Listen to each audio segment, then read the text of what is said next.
정치권에서는 탄핵 정국의 주도권을 두고서 곳곳에서 충돌이 이어지고 있는데요. 여야가 가장 첨예하게 맞붙은 곳, 오늘 오전부터 본격 가동된 이 비상계엄 사태 진상규명을 위한 국회 국정조사 특위였습니다. 오늘은 국방부 그리고 군을 대상으로 한 첫 기관 보고가 진행됐습니다. 네, 오늘 오전부터 진행된 이 국조특위 1차 기관 보고는 국방부와 합참, 육군본부, 방첩사령부, 정보사령부, 수도방위사령부, 특수전사령부, 국방부 조사본부 등 이렇게 8개 기관이 대상입니다. 앞서 국회는 81명의 기관 증인을 채택했는데요. 이번 계엄 사태와 관련한 핵심 인물들 중에는 박안수 전 육군참모총장과 곽종근 전 특수전사령관 등은 오늘 회의에 출석을 했고, 이른바 햄버거집 회동의 당사자로 알려진 문상호 정보사령관 등은 불출석 사유서를 제출한 것으로 전해졌습니다. 특히 이 구속수감 중인 박안수 전 총장과 곽종근 전 사령관은 오늘 국회에 군복을 입고 출석을 해서 눈길을 끌었는데요. 내일은 대통령실과 국무총리실 등 10개 기관을 대상으로 2차 기관 보고가 이뤄질 예정이고요.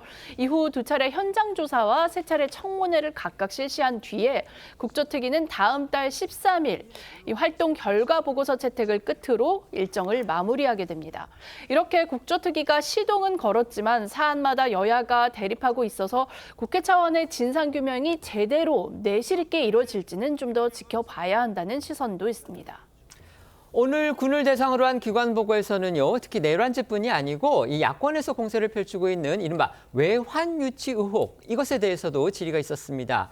김명수 합참의장이 답변에 나섰는데 직을 걸겠다, 이런 말로 이 의혹을 강하게 부인했습니다. 네, 이 앞서 민주당을 중심으로 한 야 6당, 6개 야당이죠.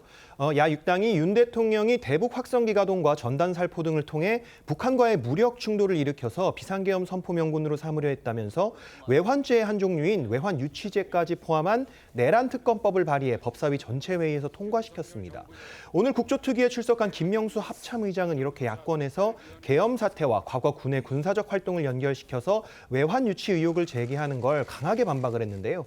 김 의장은 군은 전쟁 계획을 하는 게 기본 임무라면서 외환이라는 용어를 쓴다는 것은 근본적으로 군을 무시하는 것이라고 했습니다. 또 북풍이란 말로 모든 것이 함몰될 수 있다고 우려하면서 군의 정치적 중립이 보장되어야 한다고 강조를 했는데요. 북풍이나 외환 유치 의혹에 준비하거나 계획한 정황이 절대 없다면서 직을 걸고 말할 수 있다고도 했습니다. 어제 국방부가 언론 공지를 통해 북풍 공작 의혹이 안보 불안을 야기하고 군의 군사 활동을 위축시키고 있다고 한 우려를 나타낸 것과 같은 맥락의 해명으로 보입니다. 들어보시죠. 합참의장님께서 계엄사와 관계없이 조치한 것이 있습니까? 북한에 일단 오판을 방지하기 위한 군사 대비 태세 강화에 일단 집중을 줬습니다. 경계태세 2급 보하달이 계엄과 연관이 있습니까? 계엄과 연관성은 없습니다. 군이 계엄이 발령하면서 대북태세 강화를 대응하기 위해서 한 조치 부호마저 외환죄로 다 민주당에서는 주장을 하고 있습니다. 예, 군은 전쟁 계획을 가지고 있는 게 기본 임무입니다. 그렇게 준비하거나 계획하거나 그런 정황을 가지고 있는 것은 절대 없다고 이 자리에서 말씀드립니다. 제 직을 걸고 말씀드립니다. 외환이라는 용어를 쓴다는 것은 근본적으로 군을 저는 무시한다고 생각합니다. 저는 굉장히 유감스럽게 생각합니다. 이 반면에 야당은 김 의장을 향해 군이 내란 사태에 개입된 것에 대해 사과부터 하라고 목소리를 높였습니다. 사성장군 출신인 민주당 김병주 의원은 김 의장을 향해 외환 유치와의 연관성을 반박한 것이 유감이라면서 재차 오물풍선 원점 타격으로 국지전을 유도하려 했다는 의혹을 제기했습니다. 윤석열 대통령, 그다음에 윤석열 대통령 밑의 국방부와 군이 이른바 북한과의 무력 충돌을 유도를 해서 비상계엄의 어떤 빌미로 삼으려 했다는 이른바 외환 유치 문제, 이 부분이 거론이 됐습니다. 물론 윤석열 대통령은 물론이고 여당에서는 그건 전혀 근거가 없다. 그리고 군에서도 합참의장이 직접 오늘 회의에서 직을 걸고서라도 그건 사실이 아니다, 이렇게 반박을 했습니다. 하지만 야당 국정조사특위 위원들은 그것에 대해서 계속 반박을 하면서 외환 유치 혐의에 대해서 계속 문제를 삼겠다는 뜻을 분명히 했습니다. 이 대치 상황 어떻게 보십니까? 일단 이 비상계엄과 관련한 부분에 있어서 북의 어떤 이 공격을 유도하려고 했던 행위들 있었는지 여부에 대해서는 확인해야 될 필요성이 제기가 된 것이 노상원 전 정보사령관 그분의 수첩에서 NLL 주의에서 북의 공격을 유도한다 이런 얘기도 있었고요. 또 김영현 전 국방부 장관이 오물풍선의 원점을 타격한다. 그러니까 원점이라는 것이 어디입니까?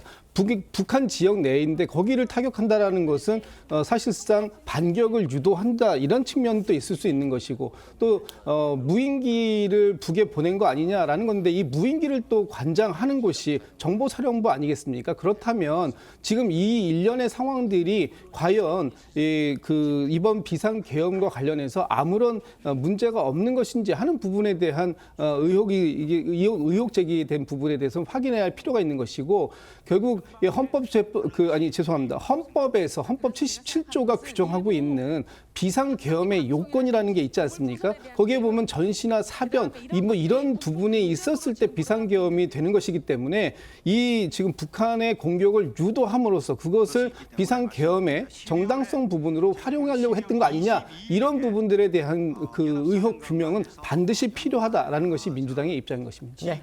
천에 하나 만에 하나라도 그렇게 북한의 공격을 유도하고자 하는 일이 정말로 있었다고 한다면은 그것은 정확하게 가려내고 책임자를 처벌해야 되겠습니다만 지금 문제는 야당의 태도입니다. 야당은 그런 일이 정말로 있었기를 바라는 것 같아요. 그러면서 야당 국조특위 위원들은 조금 더 물러서질 않고 있는데 저는 그 배경에는 특검이 있다고 봅니다. 지금 특검에 무슨 그 오물풍선 원점 타격, 그다음에 대북 확성기, 그다음에 대북 그 전단 살포 그리고 해외 파병 이런 것들까지 전부 다 넣어놓지 않았습니까? 그러면서 수사기간은 수사준비기간 연장기간까지 합해서 최대 150일을 잡아놓고 군사비밀보호법, 또 국가정보원법, 형사소송법 다 적용을 배제하고 있습니다. 그러면서 압수수색을 제외한 다른 것들은 특별검사가 무제한으로 브리핑을 할 수 있습니다. 그렇게 되면 그 과정에서 우리 안보상의 국가기밀들은 대거 노출이 될 것이고 또 만약에 조기 대선이 있게 된다면 그 대선 기간 내내 정말로 만약에 북한의 그런 공격을 유도하기라도 한 것처럼 국민들에게 비춰질 겁니다. 다 끝나고 나서 그런 일은 없었다라고 해도 소용이 없는 것이거든요. 정말 야당이 앞으로의 대한민국을 생각하고 대한민국의 안보를 무겁게 여기는 그런 책임 있는 공당다운 자세를 가져야지 북한의 공격을 유도하고자 하는 일이 정말로 있었기를 바라는 듯한 그런 태도를 견지한다면 그것은 국민들께서 심판하실 거라고 생각합니다. 네.